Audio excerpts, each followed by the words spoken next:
Alabama is set to have their first scrimmage of fall camp here on Saturday. Let's talk about some of the takeaways that we've had so far throughout the camp.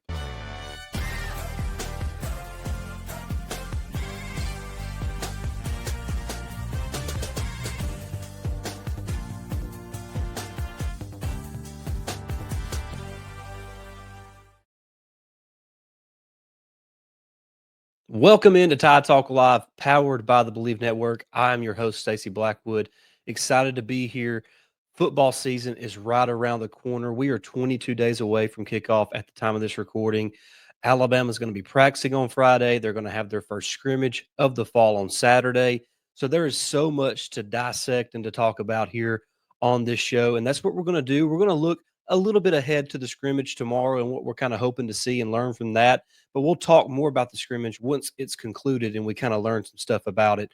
But we want to dive in today about some of the takeaways so far from fall camp. I think there's a lot that we can obviously take from it. There's been several media viewing periods, so we've got to see some good footage and stuff like that. So I think it's a good time to kind of sit back before the scrimmage and kind of talk about some of the things that we've kind of learned so far, and maybe some things we're hoping to learn a little more about as fall camp continues in Tuscaloosa. Before we do that, please make sure you do like, share, and subscribe here on our YouTube channel. Our channel is growing astronomically. We're closing in on 3,000 subscribers. So help us reach that goal before kickoff against Florida State on August 30th. I see no reason why we can't make that. We're just a little over 100 subs away. So help us reach that goal here soon. Also, we are powered by the Believe Network, which makes us free and available wherever you find your podcast, whether it's Apple or Spotify. Make sure you find us there. Leave us a 5-star written review, and we would greatly appreciate that. So, what we're going to talk about today is a handful of things that I've kind of taken away so far from fall camp, and there's obviously a bunch we could talk about. I'm going to try to keep it to about a list of about 5, and we'll kind of roll with that and get ready for the scrimmage on Saturday. But first, I kind of want to talk about the offensive line. There's been a lot of movement, especially this week along the interior of the offensive line with Jaeden Roberts and Geno VanDeMark. Jaeden Roberts is a returning starter at right guard. Of course, Geno VanDeMark was the sixth offensive lineman for Alabama last season. With Tyler Booker now moved on to the NFL, it was perceived that Geno would battle Texas A&M transfer Cam Dewberry for that starting spot at left guard. But now it seems like Geno and Jaeden could potentially be battling for that spot at right guard, or is the coaching staff uh, pushing Robertson away for him to work on his technique, to work on his continuity with the rest of the guys, and clean up some of the mishaps that he had last season. Even though he did battle some injuries last year, I think the interior has a chance to be really strong. I love what Alabama has in Parker Brailsford. I think it speaks volumes on Cam Dewberry of how much the coaching staff believes in him to potentially be that starter at left guard. So I think this coaching staff really just views this offensive line as having 6 starters. So I'm not going to read too much into the Jaeden Roberts thing and the Geno VanDeMark thing at right guard. Maybe it's just one of those things where they're trying to find the best 5 along that offensive line. And of course, we talk about it all the time. Everybody talks about it. The offensive line is critical to the success of your offense, whether it's protecting the quarterback or opening up lanes for the running back. So just that big takeaway is the movement along the offensive line, especially there on the interior. And I think that's something we need to continue to monitor throughout fall camp. And I'm interested to see what things look like on Saturday in the Crimson Tide's first scrimmage. Now, the second takeaway that I want to talk about is really, I think, the emergence of Justin Jefferson at inside linebacker. We all know about Deontay Lawson. Of course, Alabama brings in Nikhai Hill-Green from Colorado, a very good football player as well. But I think Justin Jefferson is finally coming into his own there at that off-ball linebacker spot, a guy who I believe has elite traits for the position in terms of football IQ, speed, burst, twitchiness, just his ability to close on the football and kind of be violent once he arrives there is something to look forward to. But another linebacker in that room that's kind of made noise this fall is QB Reese, the redshirt freshman who, maybe is not the biggest guy, not the fastest, but just fundamentally sound at that inside linebacker spot. A guy who's pushing to be that fourth off-ball linebacker, behind Deontay Lawson, behind Justin Jefferson, behind Nikai Hill-Green. Those guys are they're three seniors who will be moving on to the NFL, and Alabama's going to need somebody to step up to be that fourth guy. It looks like it's a battle between Jaeden Jones and QB Reese, but I've heard a lot of positive stuff about QB Reese. So that is something to definitely monitor the rest of fall camp and into the scrimmages as well. Next, let's take a look at the front of that defensive line. There's been a lot of talk about the defensive line. Look, I think Alabama fans have been a little too skeptical of the defensive line over the past few seasons. Now, look, is it Jonathan Allen-esque? Is it Deron Payne-esque? Is it Dalvin Tomlinson? No, Alabama's not had one of those guys, but it's rare that you have elite NFL talent on the defensive line year in and year out. But I do believe from things I'm hearing from inside the program, James Smith is starting to turn the corner there on the interior of the defensive line. Now, Alabama knows what they have in the middle of that defensive line with Tim Keenan, who is just a plug, a monster of a human being who just takes up two guys just about every snap that he's out there. Alabama likes what they have at the bandit position, but with LT Overton, they love what Quay Russaw was developing into at that wolf position, but you need that other interior defensive lineman to step up and make plays. And it looks like James Smith, the third-year junior, the former five-star talent, is starting to emerge as a more consistent, disruptive player from the interior of that defensive line. And look, if you want to win football games in the SEC and be dominant in football games in the SEC, you have to be able to provide an interior pass rush. And I believe James Smith is going to be a difference maker for this program here in the 2025 season. We saw him kind of break out in that bowl game against Michigan, 4 total tackles, 2 tackles for loss, a sack.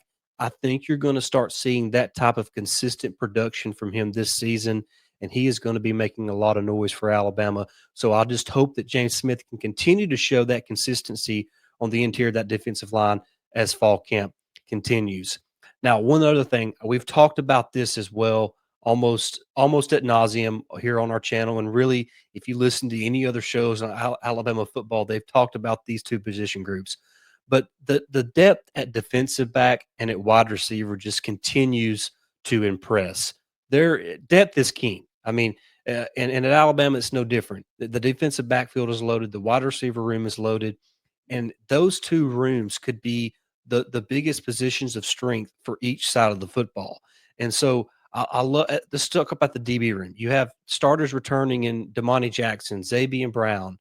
You have Bray Hubbard coming back. You have Keon Sabb coming back. Deshaun Jones got the start in the bowl game at that Husky position. So there's a lot of starting experience back in the secondary. Then you think about the guy they brought in from Utah, Cam Calhoun. They bring in five-star talent, Dijon Lee. So really talented four-star guy in Chuck McDonald. So there is just so much talent there in that defensive backfield.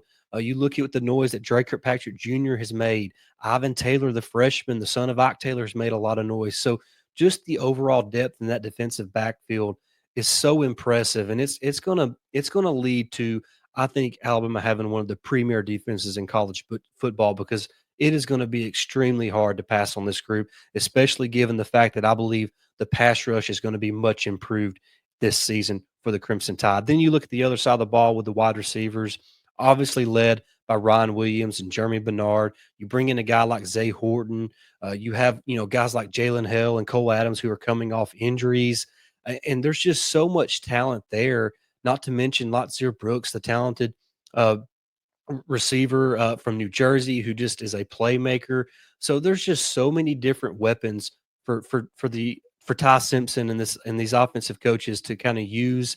And there's so many weapons at the disposal of Coach DeBoer and his offensive staff. So the depth at both the defensive back room and the wide receiver room just offers so much flexibility and the potential for explosive plays on both sides of the ball. And I want to kind of wrap it up with this. And the quarterback battle is obviously something that everybody wants to talk about. The competition is ongoing. But I think if you listen to Coach DeBoer, if you listen to Coach Grubb, if you kind of watch some of the footage from practice and watch what some of the other media members are saying about this, it really feels like Ty Simpson is starting to pull away from both Austin Mack and Keelan Russell.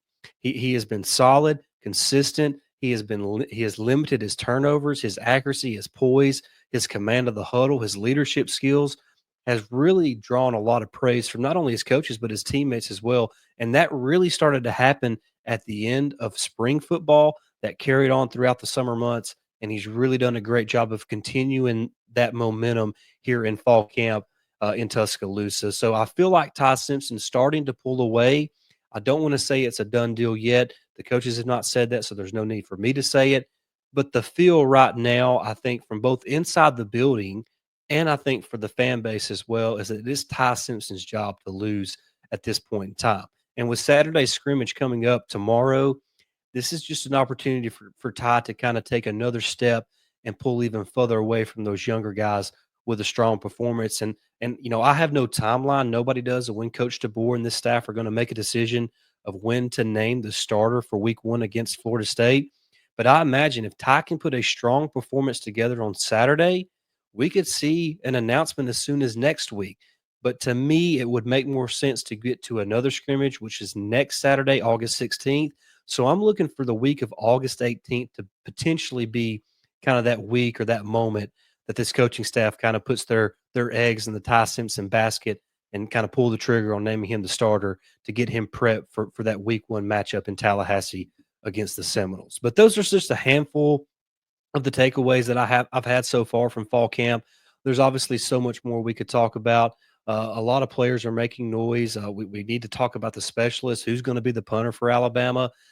So there's a lot we could talk about, but I want to get this out to talk about some of the most important ones, in my opinion. And I think we've done that today. And of course, we'll be back later this weekend or early next week to kind of break down what's going on or what happened in the scrimmage on Saturday. So excited about that. So really, what does all this mean? Alabama's in fall camp. The first scrimmage is coming up. The intensity is starting to build there in Tuscaloosa. There's position battles going on. I mean, obviously the most notable one is at quarterback. So, it's not really a bold prediction to say that I believe that Ty Simpson is the quarterback, but I think that's the case right now. But I'm looking for some other guys to kind of step up at other positions to make noise the remainder of fall camp and see what this team can look like here in the 2025 season. But that's going to wrap it up for this episode of Tide Talk Live. Thank you so much for tuning in. Give me your biggest takeaway. Jump in the comment section below and drop your biggest takeaway so far from fall camp and maybe even what you're looking forward to seeing or hearing from Saturday's first scrimmage there in Tuscaloosa. If you enjoyed this breakdown, please smash that like button, subscribe, and for all the Bama news and content and analysis, make sure you are subscribed to our channel. Ring that bell so you don't miss a single episode here on Tide Talk Live. Make sure you do follow us on Apple Podcasts, Spotify. Leave us those reviews there as well, and we would look forward to that. Guys, thank you so much for tuning in. We'll see you again real soon, but until then, roll Tide.